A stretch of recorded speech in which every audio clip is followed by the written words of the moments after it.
What's up, guys? Thanks for sticking with the Porcupine Theater account, even though I've not been making videos as often as I used to. I have been working on two other projects with a lot of dedication, so I've just not had a lot of time to share my thoughts. However, something happened today that I absolutely have to comment on. I think every shooter out there in YouTube land is going to be commenting on it, and it's the fact that Jeff Hardy, just 2 weeks after he participated in what could be his final match on SmackDown, of course, I was one of the people that said that he'll probably be back by WrestleMania. Well, he's encountered another setback, and that was the fact that he has been arrested.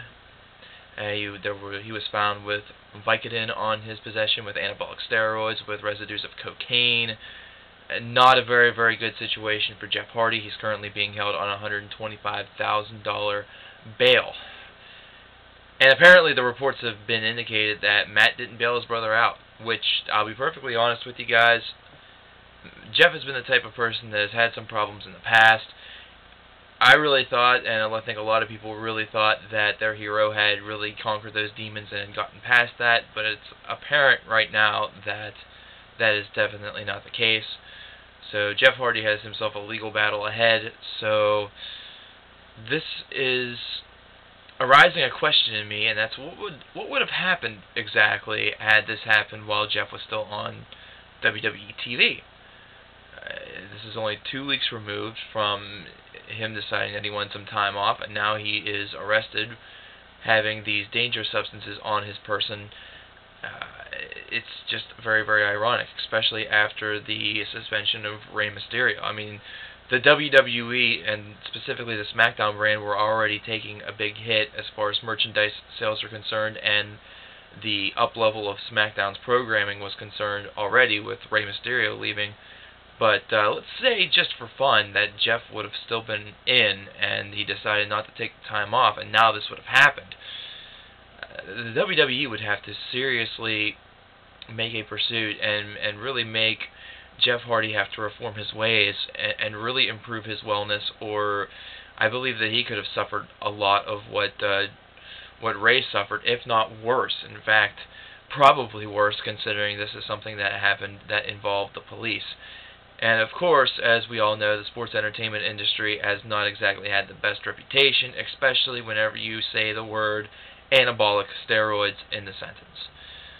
So, Jeff, it's a shock. Not really. But it's a shock that it happens while you are on break, while you should be enjoying yourself, recreation, doing whatever. You got a nice package from the WWE. This could be considered blowing it. I can't say I'm too happy right now. But at any rate, I also want to do two other things, actually. The first thing that I want to do is share my main event predictions for Breaking Point this coming Sunday. And the only ones that I'm going to do are going to be the two world title matchups, because, to be perfectly honest, this pay-per-view came up so quickly after SummerSlam, and I think that that's really something that a lot of people think are going to be detrimental to it and really going to push down the buy rates. But it's also a new concept, a new pay-per-view idea, so we'll see how it happens. We'll see how the buy rates are and see if it's a success. Some people tend to believe that it will be, because the fact that this is the first time that Breaking Point is airing. However, I see that in the World Title I Quit match from Raw between John Cena and Randy Orton, I see John Cena coming out as the world champion. And in the Breaking Point submission matchup between The Undertaker and CM Punk, I see The Undertaker actually coming out on top and defeating CM Punk with the Hell's Gate. We'll see if I am right with any of those predictions. I have a certain formula that I do use that is right probably a good 75 to 85% of the time, but we're going to see if this continues to hold true, or if things are a little bit different.